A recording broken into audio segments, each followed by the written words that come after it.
오늘 우리가 함께 나눌 말씀에 여러분 9절 위에 보면은 이런 제목이 아마 있을 겁니다. 다른 민족들의 가증한 행위, 이렇게 아마 적혀 있는 성경이 대부분일 겁니다. 결론은 미리 말씀을 드립니다마는 다른 민족들이 행하고 있는 가증한 행위에 이스라엘 자손들아 너희가 왜 거기에 참여하고 있느냐, 이런 반문하시는 우리 하나님의 메시지가 오늘 본문에 들어 있습니다. 그러면 구체적으로 다른 민족들이 행하는 그 가증한 행위가 뭔지를 먼저 한번 보겠습니다. 그리고 구체적으로 그 내용을 살펴보고 그러면 어떤 부분을 하나님께서 용납하지 않는가라는 이 물음표를 가지고 오늘 말씀 전체를 한번 전개를 하려고 합니다. 올 한 해 동안 우리에게도 허락하신 그 말씀입니다. 가증한 행위가 이런 게 있는데 어떤 부분을 용납하지 않는지를 보시고 우리 또한 신앙생활의 삶을 한번 점검하는 그런 시간이 되기를 바랍니다. 여러분 9절로 11절 말씀을 보시게 되면 어떤 것들이 가증한 행위인지를 보여주는데 이 말씀을 세 번역으로 우리가 함께 한번 읽어보겠습니다. 함께 읽습니다. 당신들은 주 당신들의 하나님이 당신들에게 주시는 땅에 들어가거든 그곳에 사는 민족들이 사는 역겨운 일들을 본받지 마십시오. 이 9절만 봐도 지금 느낌이 오지요, 그죠? 그곳에 살고 있는 가증한이라 표현했는데 세 번역은 훨씬 더 적나라하게 표현했습니다. 역겹다라고 이렇게 표현을 했습니다. 10절 말씀을 같이 읽겠습니다. 시작. 당신들 가운데서 자기 아들이나 딸을 불 가운데로 지나가게 하는 사람과 점쟁이와 복술가와 요술객과 무당과 11절 주문을 외우는 사람과 귀신을 불러 모으는 사람과 박수와 혼백에게 물어보는 사람이 있어서는 안 됩니다. 아멘. 이렇게 이제 9절에서 역겨운 일들을 본받지 말라 하며 경고를 딱 했습니다. 그런데 그 역겨운 일들을 구체적으로 성경이 이렇게 나열을 해놨어요. 참 감사하죠. 이렇게 나열해 주니까 이런 것들을 우리가 조심해야 되겠다라는 게 보일 텐데 10절과 11절에 나타난 이야기들을 제가 잠깐 말씀을 좀 드리겠습니다. 여러분 이스라엘 민족의 주변의 땅에 있는 모압 땅과 암몬 땅과 여러 이방 민족들이 있었습니다.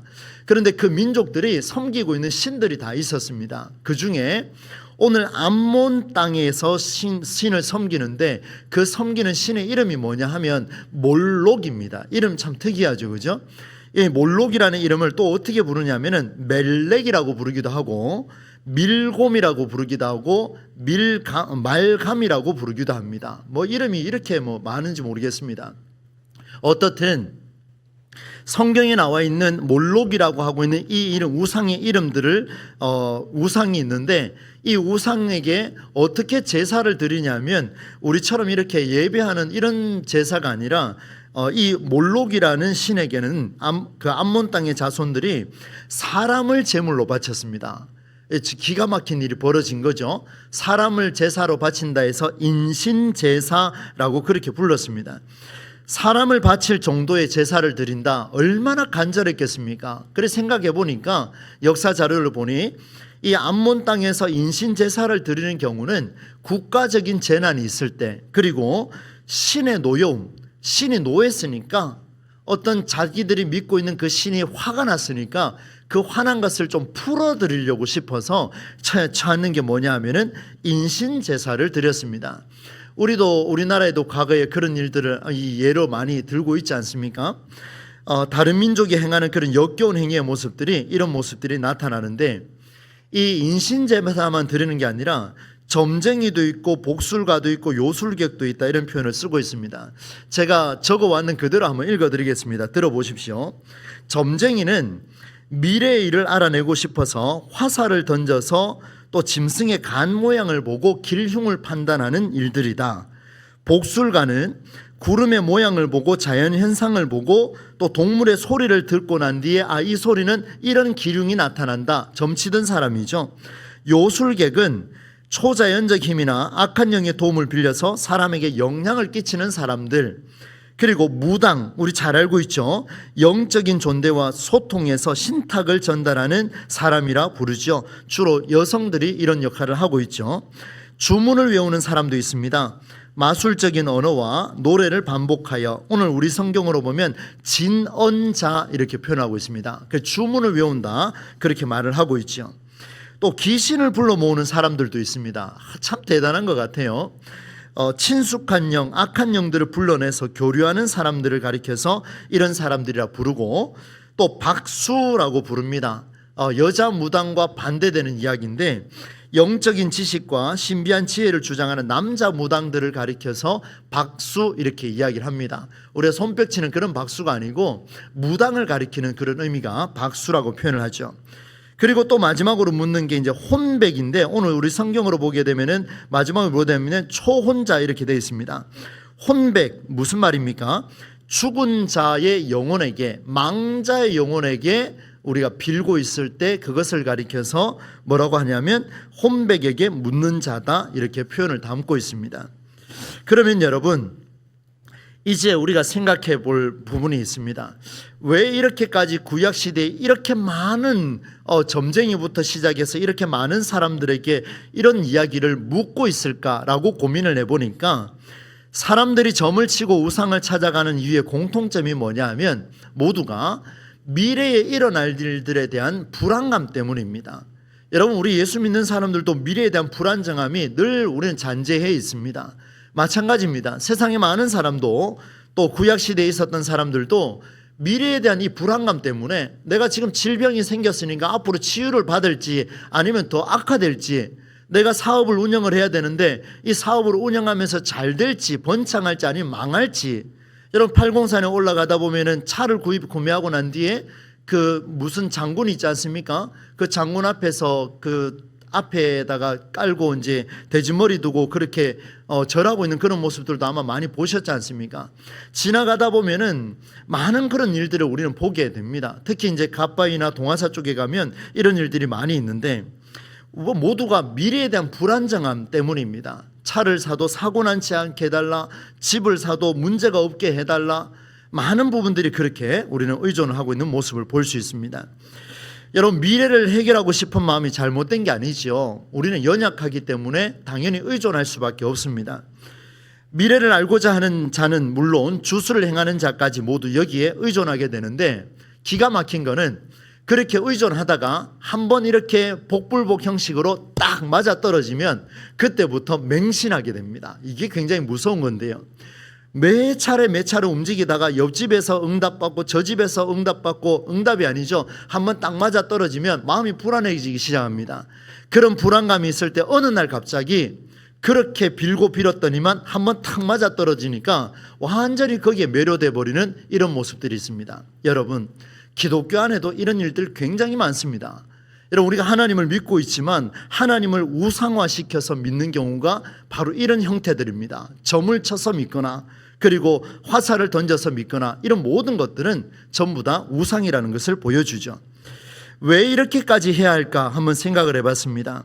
신명기에 나오는 이런 잡신들의 모습, 오늘날에 있어야 할 법이 아닌가 그런 생각이 들었는데, 이때 당시에 이렇게 많은 잡신들이 있었다는 것을 생각을 해보면, 하나님을 믿는 이스라엘 백성들이 나의 미래가, 이스라엘의 미래가, 내 가정의 미래가 누군가를 통해서 풀리기를 기대했다라는 증거로는 충분하다는 겁니다. 여러분, 이 말을 오늘 설교가 끝날 때까지 한번 기억해 두시면 좋습니다.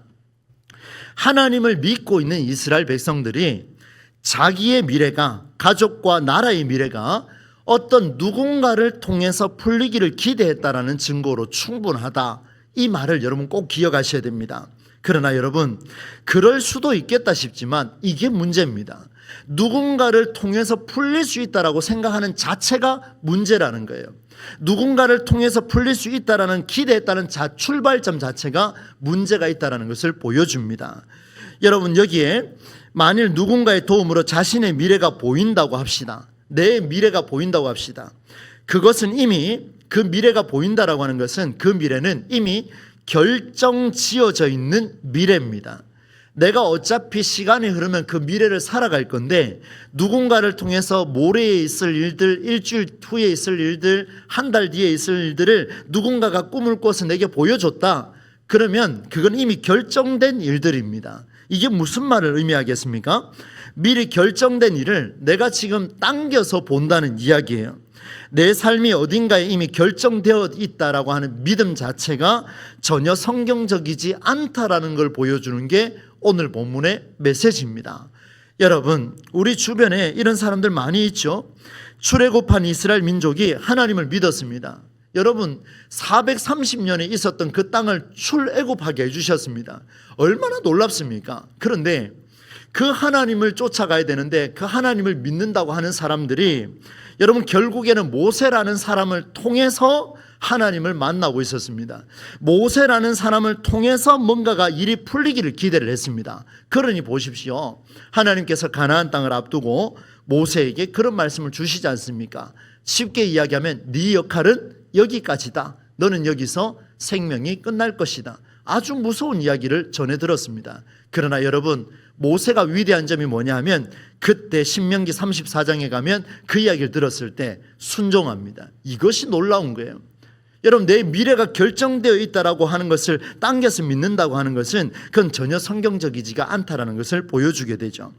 여러분, 만일 여러분 미래가 결정되었다면, 내 미래가 저의 최 목사의 미래가 결정되었다면 그것을 알고 있는 신에게 물어야 하는 게 맞지 않습니까?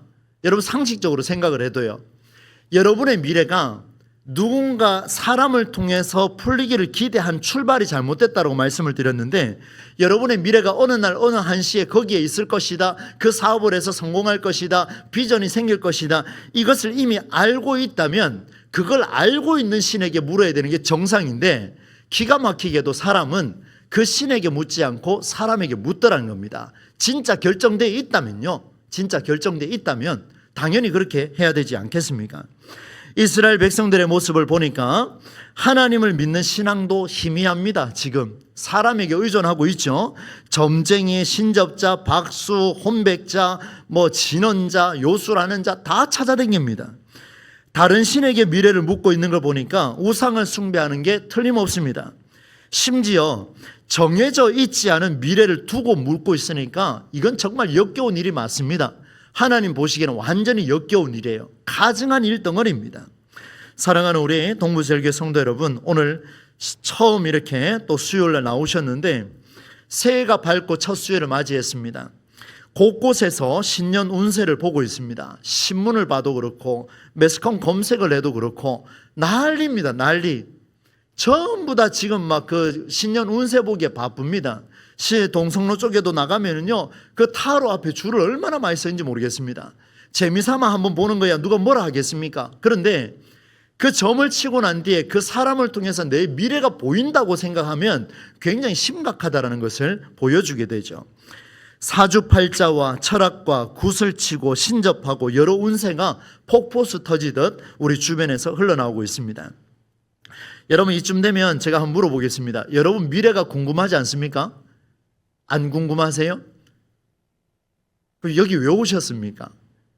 이렇게 되면 이제 곤란한 거예요 지금. 여러분 한번 보십시오. 저는 어린 시절에 하나님 앞에 기도하면 제 미래가 확 이렇게 보일 줄 알았습니다. 정말입니다. 전 진심이었어요. 강대상에 제가 어린 시절에 제가 할머니 이야기를 들었을 때 방석을, 제 얼굴보다 훨씬 큰 그 방석을 모서리를 쥐고, 들면 힘드니까 모서리를 쥐고 강대상 앞에 가서 기도했답니다. 그 기도하고 나니까 그때 목사 되는 게 미래가 보인 게 아니고요. 여러분 착각하시면 안 됩니다. 그렇게 오가면서 제가 기도하면서 뭘 생각했냐면, 하나님, 그때는 잘 몰랐습니다만은 초등학교를 지나면서 제가 느낀 게 뭐냐면, 하나님, 이렇게 불안하고 힘든데 내일은 좀 다른 모습으로 좀 보여달라, 이런 기도를 제가 가끔씩 했었습니다. 그때 제가 이걸 알았더라면 그래 기도 안 했겠죠. 여러분도 안 그렇겠습니까? 그죠? 여러분 한번 보십시오. 내 운명이 궁금합니다. 그래서 우리는 재미삼아 이렇게도 하죠. 이름과 혈액형으로 수십 년 함께할 배우자를 결정하는 일들도 있어요. 제가 기억이 나는 것은 초등학교 때 옆 짝꿍이 어떤 여자친구가 앉을까, 어떤 남자가 앉을까, 이게 이제 이슈였습니다. 그때 제 이름 세 글자하고 옆에 있는 이름 세 글자하고 딱 갖다 놓고 이제 획을 하나씩 껐습니다. 하나씩 끄어가면서 뭐라고 이야기하는지 아시죠? 그렇게 쭉 끄어가서 이게 홀수로 나오면, 옆에 있는 사람이 홀수가 나오면 맞는 거고, 짝수가 나오면은 어떻게 됩니까? 헤어져야 되는 거예요. 이게 무슨 말입니까? 재미삼아 했지만 우리 삶의 곳곳에 이런 재미가 은연중에 내 삶을 지배하고 있을 때가 무지하게 많다는 거예요. 제가 그런 말씀도 한번 예전에 그래 웃으면서 말씀을 드렸는데, 지금도 사실은 제가 밥을 하고 나면 또 오해하실래요? 맨날 밥하는 줄 알고 계실 수도 있는데, 뚜껑을 딱 열고 제가 제일 먼저 하는 게 있습니다. 밥솥을 딱 들고 그 다음 뭐 하는지 아십니까? 십자를 긋습니다. 십자. 저는 감사히 생각하니까 이제 긋습니다. 근데요, 거기에서 그쳐야 되지, 이걸 십자를 그었기 때문에 이것이 나에게 뭔가 새로운 걸 줄 것이다, 이렇게 가면 곤란하다는 거예요. 여러분, 우리 마음속에 은연중에 이런 것이 굉장히 많습니다. 여러분, 갑작스러운 실패와 불운이 생겼을 때 운명과 팔자다, 당신은 운명입니다, 이렇게 말하는 사람들 너무나 많습니다. 목회하면서도 많은 분들을 만났을 때, 목사님 제 운명이 여기까지인 것 같습니다. 아니, 왜 운명을 이야기하는지를 잘 모르겠는데 뭐 그런 이야기를 하더라고요. 심지어 자기의 목숨을 가볍게 여기는 일들도 다 여기에 포함이 되죠. 이런 자들은 이렇게 표현할 수 있습니다. 한번 조금 졸릴 수 있으니까 한번 따라서 할까요? 이런 자들은 한번 따라서 하겠습니다. 운명론자, 염세주의자. 이게 무슨 말인가 하면, 내 운명은 정해져 있다라고 생각하는 사람들이 운명론자들이고, 내 인생은 여기까지야 라고 생각하고 가볍게 여기는 사람들이 염세주의자들입니다. 요즘 젊은이들에게 이게 너무나 많이 나타나 있어요. 도전을 해도 안 되고 노력을 해도 안 되니까 내 운명은 여기까지야, 그러다 보니까 우울증에 걸리고, 그러다 보니까 염세주의자가 돼서 옥상에 올라가는 거예요. 바다에 뛰어드는 거예요. 너무나 많은 일들이, 이런 일들이 있더라는 거예요. 그런데 중요한 것은 그렇게 가볍게 여기는 사람들 중에 기독교 신앙인들도 많이 있더라는 겁니다. 그래서 여러분, 저는 그런 꿈을 또 가져봅니다. 우리 교회는 이런 운명론자들이나 염세주의자들과 같은 사람들이 한 명도 없기를, 이렇게 우리는 기도하면서 저는 비전을 한번 만들어 가고 싶습니다. 여러분, 이렇게 운명론자들의 견해들이 정말 확실한 견해로 이것이 맞다라고 자리를 잡으려고 하면 미래가 반드시 정해져 있어야 됩니다. 맞지 않습니까? 이제 오늘 여러분 돌아가시면은요, 누가 옆에서 내 운명은 정해져 있다 그러면, 아니야, 네 운명은 그 정해진 거 없어, 이렇게 이야기해 주셔야 됩니다. 자식들이 아빠, 엄마, 아버지, 어머니 제가 참 열심히 살았는데 여기까지인 것 같습니다. 아니야, 아니라고 분명히 말씀하셔야 돼요. 왜? 우리는 미래가 결정되어 있지 않기 때문입니다. 여러분, 미래가 열려있다고 말하는 자들이 운명론을 믿을 수 있는 일은 없는 일과 같지 않겠습니까? 저는 우리 동부제일교회 성도님들께서 우리 오늘 본문의 성경을 딱 보시고 난 뒤에 우리의 마음이 바뀌었으면 좋겠습니다. 혹여나 이런 생각을 갖고 계신다면 바뀌어야 할 텐데, 우리의 미래는 항상 열려있는 줄로 믿습니다. 닫혀 있는 게 아니고요, 활짝 열려 있습니다. 그러니 얼마나 놀랍습니까? 기대가 되지요. 하나님이 내 삶을 어떻게 이끌어 가실지 늘 기대해야 되지 않습니까? 늘 이렇게 몸이 망가지고 힘이 없는 이런 모습들로 살아가는 그 모습을 보고 하나님이 나를 이렇게 만들어 가신다라고 생각하면 너무나 절망적이지 않겠습니까? 여러분, 하나님은 우리에게 미래를 열어두셨습니다. 그래서 기독교 신앙은 이런 것들을 전혀 받아들일 수 없습니다. 운명론, 그 다음에 염세주의, 어떤 결정론, 이런 건 받아들일 수가 없습니다. 그래, 하나님은 역사를 주관하시는 분이시지 역사를 정해놓고 찾아오신 분이 아니었습니다. 그런데 이 역사라는 단어를 쓸 때도요, 역사라는 단어를 쓸 때도 정해져 있는 미래가 당겨오는 걸 가지고는 역사라고 표현 쓰지 않습니다. 학자들한테 물어보면 한결같이 이구동성으로 이야기합니다. 그건 역사가 아니다. 역사라고 하는 것은 알 수 없는 미래 속에 그 미래를 어떻게 하면 감당해낼 수 있을까 고군분투하며 살아냈을 때 그 속에 정말 이건 역사적인 의미가 있다라고 했을 때 역사 사료다, 이렇게 표현을 하고 있습니다. 여러분, 하나님은 역사를 창조하셨고 운행하시며 지금도 만들어 가시는 분이십니다. 여러분, 아마 그 자녀들 키우실 때 레고를 많이 이렇게 맞춰 보셨을 겁니다. 저도 레고를 사서 제 아들에게 또 한번 맞춰주고 열심히 해보는데, 저는 이거 하다가 좀 짜증나서 잘 못하겠더라고요. 좀 맞추는 게 힘들더라고요. 그리고 이제 그림 맞추듯이 이게 그 퍼즐 끼워 맞추는 것도 있지 않습니까? 해보니까 저는 잘 안 되더라고요.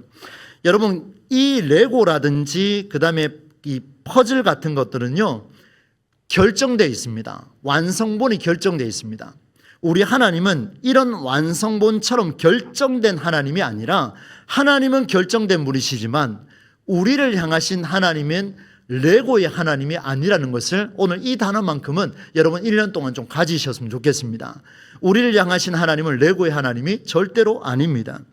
정해진 미래를 운운하는 것들이 역사를 지배할 수가 없지요. 거기에는 역사가 나올 수가 없습니다. 질문하겠습니다. 제가 조금 어려운 질문을 하겠습니다. 여러분 1 더하기 1은 무엇입니까?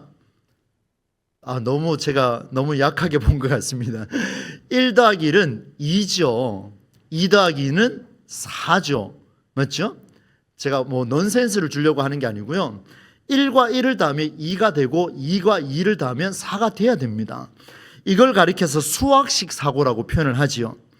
여러분, 역사는 수학식 사고로 이루어지는 게 아닙니다. 하나님의 역사는 절대로 수학식 사고에서 나오지가 않습니다. 수학식 사고는 자연의 법칙 중에 하나일 뿐입니다. 여러분 믿으시죠? 수많은 자연 법칙이 있는데 그 중에 하나가 이 수학식 사고입니다. 그런데 우리는 수학식 사고에 젖어 있어서 내 미래가 1이니까 그 다음에 1을 살면 2가 정해져 있을 것이야. 이런 구조로 살아가고 있는 우리의 모습을 보고 있더라는 겁니다. 사랑하는 여러분, 그래서 우리는 기도할 힘이 생기는 거예요. 미래가 정해져 있으면 여기 나올 필요가 없이요. 안 그렇습니까? 여기 와서 예배할 이유가 있습니까? 기도할 이유가 있습니까? 정해져 있으면 내가 오늘 그냥 살아도 내일은 옵니다. 내가 기도하지 않아도 정해져 있는 미래는 오게 되어 있습니다. 오늘은 내가 기도하는 이유는 내 미래가 정해져 있지 않고 광활한 미래 속에 열려있는 그 미래 속에 하나님이 나와 함께 헤엄치기를 원하시기 때문에 나는 미래를 열어놨다, 이렇게 생각을 합니다. 여러분, 우리 여기에 백분위 권사님 비롯해서 연세 많으신 어르신들도 많이 있습니다. 여러분, 몸이 약해서 이제 내 미래는 몇 년 안 될 거야, 이렇게 생각하는 분 혹 계십니까? 그건요, 죄송합니다. 제가 예수님의 이름으로 선포합니다. 그건 인간의 교만입니다. 여러분의 생명은 함부로 그렇게 내려놓으시면 안 됩니다. 지금은 내가 약할지라도, 우리 90 이상 어르신 우리 백권사님도 지금은 내가 약할지라도 하나님에게 나의 미래를 활짝 열어놓으십시오. 하나님은 우리 백권사님을 비롯해서 여러분의 기도를 사용하실 것이고 여러분의 생명을 사용하실 것이고 여러분의 마음을 사용하셔서 지금도 누군가를 살리고 싶어서 여러분의 미래에 동참하고 계신다라는 여러분 이 놀라운 사실을 여러분 믿을 수 있기를 주의 이름으로 축원합니다. 여러분, 하나님은 길 흉을 찾아가는 어떤 행위도 금지하셨습니다.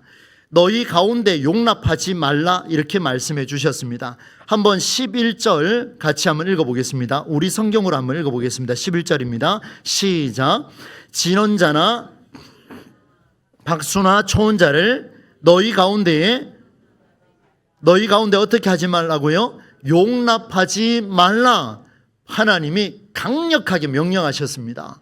오늘부터 우리는 우리를 괴롭히는, 우리 몸에 묻어나 있는, 우리 전통에 묻어 있는 수많은 우상적 요소들을 하나씩 내려놓을 수 있는 용기를 가질 수 있기를 주의 이름으로 축원합니다. 그렇게 하셔야 됩니다. 왜요? 하나님의 명령입니다.